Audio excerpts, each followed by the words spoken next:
When you look at the mountain, it's easy to be overwhelmed by its size, to let fear and doubt paralyze you. But what if I told you the summit is never reached in one heroic leap? It's conquered one quiet step at a time. One subtle movement into the abyss after another. It's not about the impossible. It's about seeing the impossible as what it truly is. Shrinking it down, making it small enough to manage. So let's talk about taking the mask off of impossible and revealing what it is, those manageable pieces. And I've learned this truth, not in some grand lecture hall or because of years of school or the pages of a book, but in the echo of my own breath. Doing, creating, building out in the world, right? Growing a business, putting my body through difficult tests, putting my mind through the battlefield that is self-discipline, and essentially commitment to the promises I make to myself. And that's what I want to echo today, how, one, we are capable of way more than we can possibly imagine. So let's just get that out of the way. We're all operating at a fraction of what we could be doing.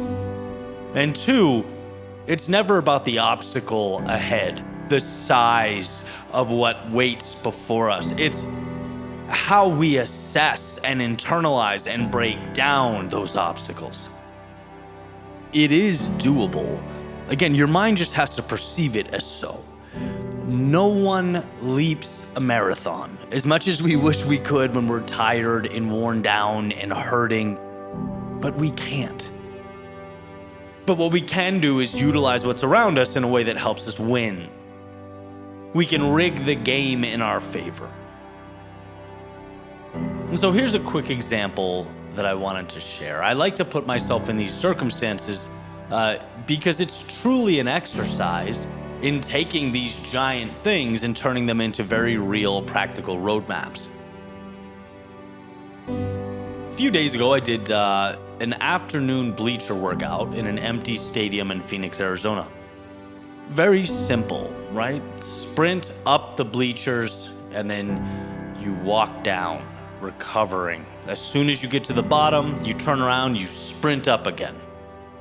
And the goal was to do 30 of these, right? 30 sprints up, 30 walks back down.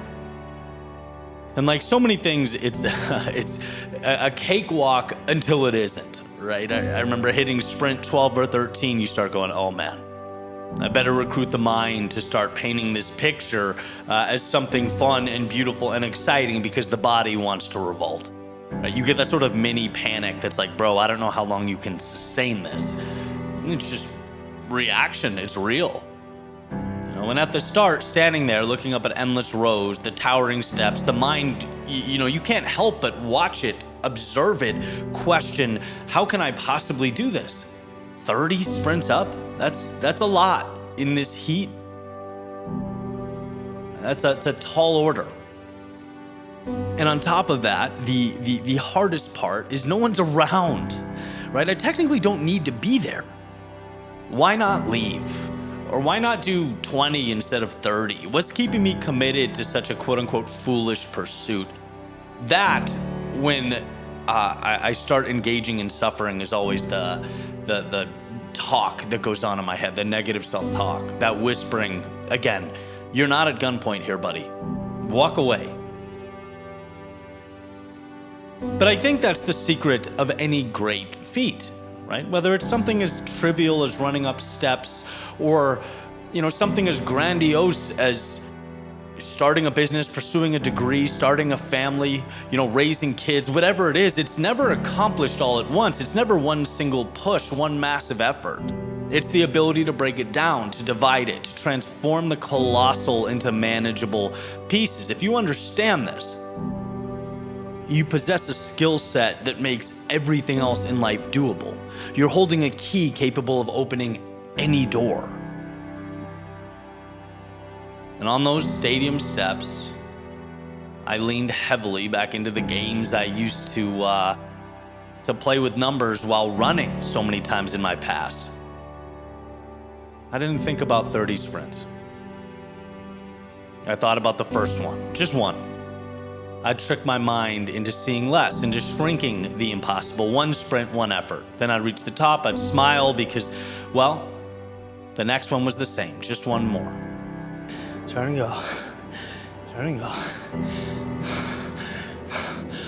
17.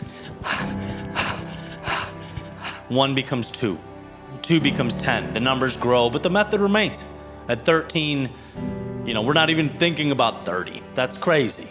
Think about getting to 15. That's only 2 away. 2 sprints away. And then guess what? I'll be halfway. What a celebration. How amazing. What an honor.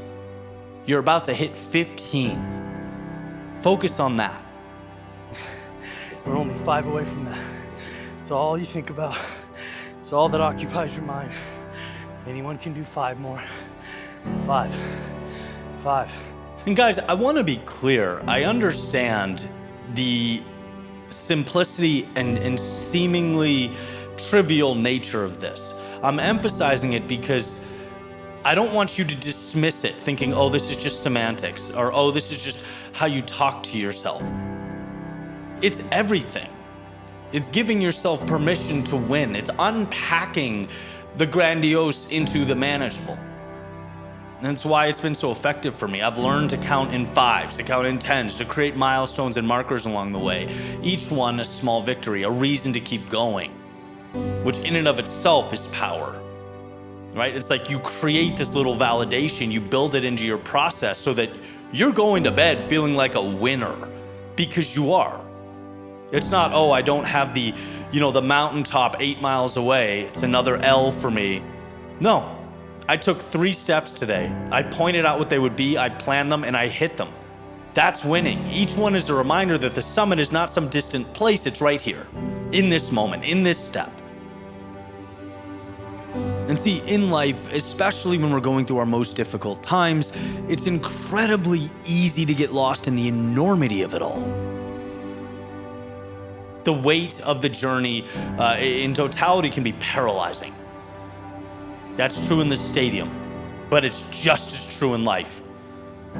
We look at our dreams, our ambitions, the vast landscape of what we want to build, and we think, I'm not enough. It's too big, it's too much. I am one person in a very vast world. But let me tell you this. It's never too big when you expose it for what it is. It's never too much when you find the pieces that comprise it. Everything can be broken into small, manageable parts. Everything. After all, that's what they are made of. The tiny building blocks are what come together to create the enormity people see from afar. But you're not fooled. You know you're not climbing the mountain in one step. It's a bunch of micro steps, one then another and then another. In fact, it's not even really a mountain when you're on it. It's an assortment of little rocks. And I think about the times I've faced obstacles in my life. Projects that seemed too big or overwhelming, relationships that felt too complicated to fix, dreams that felt too fragile to pursue.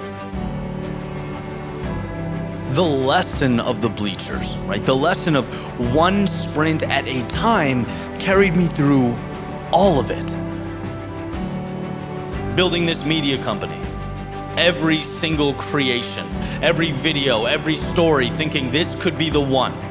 This will connect with people. This will change the trajectory of what I'm doing here. It allowed me to stay focused, one release at a time, one message at a time. Forget the larger than life aspirations. You can only focus on now. Life is the same as that stadium. The outcome is not guaranteed by our intentions alone.